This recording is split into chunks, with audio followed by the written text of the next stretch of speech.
Coach, 2-2 series ended 2-2. Good result for Uganda, given you started on a bad foot. What's your general overview of the tournament?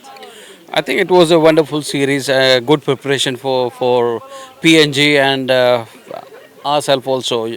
And as far as this series was concerned, we were just looking as if it's a preparation stepping stone for us. And there are a lot of good things happened during the series. The way bowlers came back all the time, they brought us back in the game all the time. The way we fielded.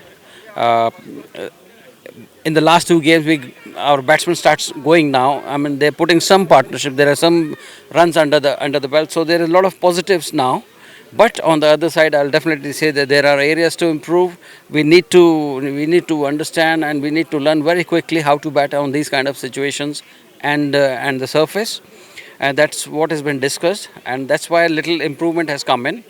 So they started adapting to the things, and I'll say that our Challenger League B is little away at the moment, but I could see that some very good things are happening, and the team has started looking a little better than the way we started this series. Uganda has struggled with the bats, even in the World Cup, same problem. What are we doing to help our batters become better? See, the thing is, we have been practicing, we have been speaking, we have been showing videos also. But the thing is, it is the short selection, and the batters only can implement that. There is no coach in the world who can give you a pill, and you will be okay in a minute, or you will be okay in a week's time or a month's time, because the batter has to take the decision whether the ball is there to hit or not. So my focus will be to discuss more on short selection and play the game at and whatever the tempo has been set, we try and match the tempo of the game. That will be the focus for us from now onwards. Okay, finally, after this tournament, what else is going to help prepare you for the Challenge League B? From here on, end of September, we are flying to South Africa for a series, and there the series is going to be really tough because we are requested for a tough opponent. Why I'm asking tough opponents all the time? Because I want them to face tougher sides so that they're more prepared, and come the November, so that we identify the areas, and we are more prepared as a batting unit.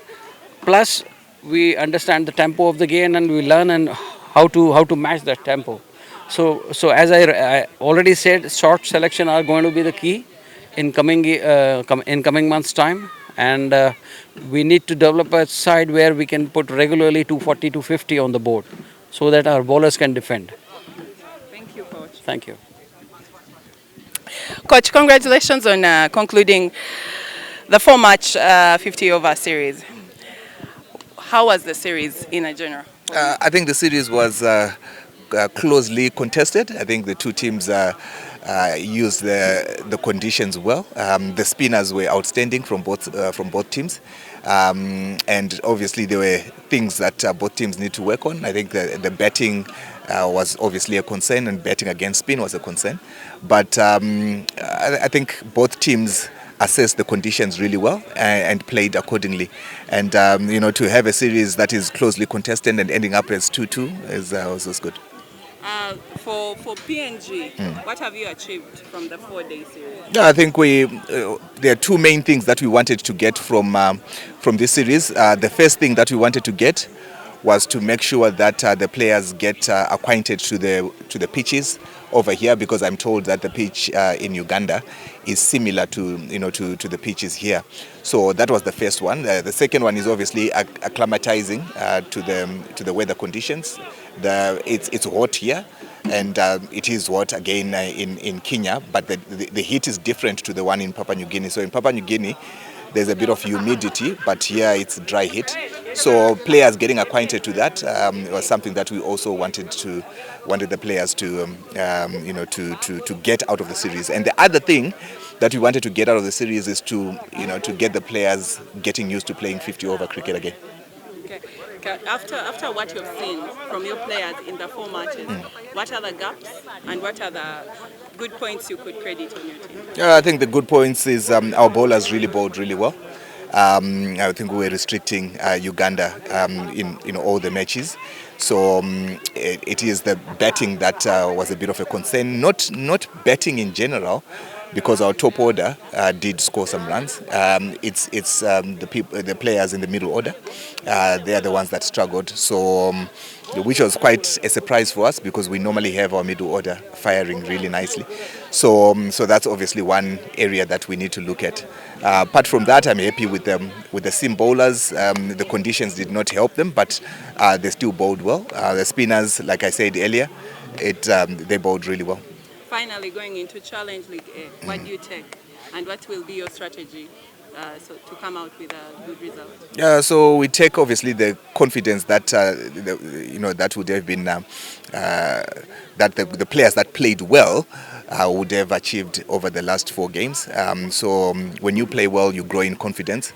So I would love those players, who played well, to continue in the same line of confidence. And for the players that struggled over the series, is for them to find a turnaround, or as coaches will try to help them to find a turnaround, so that they become confident in the practices that we'll have leading up to the first game that we play in Kenya. Final, long-term solution for your 50 over, to grow your 50 over. I think it's quite easy to prepare for 50 over. I think the best way of doing it is to go longer than 50 overs. So to play a lot of 3-day games, because it's easy to move from a long version cricket to short version cricket. It's tough from a short version cricket to a long version cricket. So from moving from T20 to 50 over is really difficult. But if you're moving from 3-day game to 50 over, it's quite easy. So to give an example of what I'm saying is, if I'm going to be racing in a 1 kilometer race, and in my practice, I'm always practicing 2 kilometers, then the 1 kilometer becomes nothing. So that's why it's quite easier if you start playing 3-day cricket. So that's what we're going to try and do.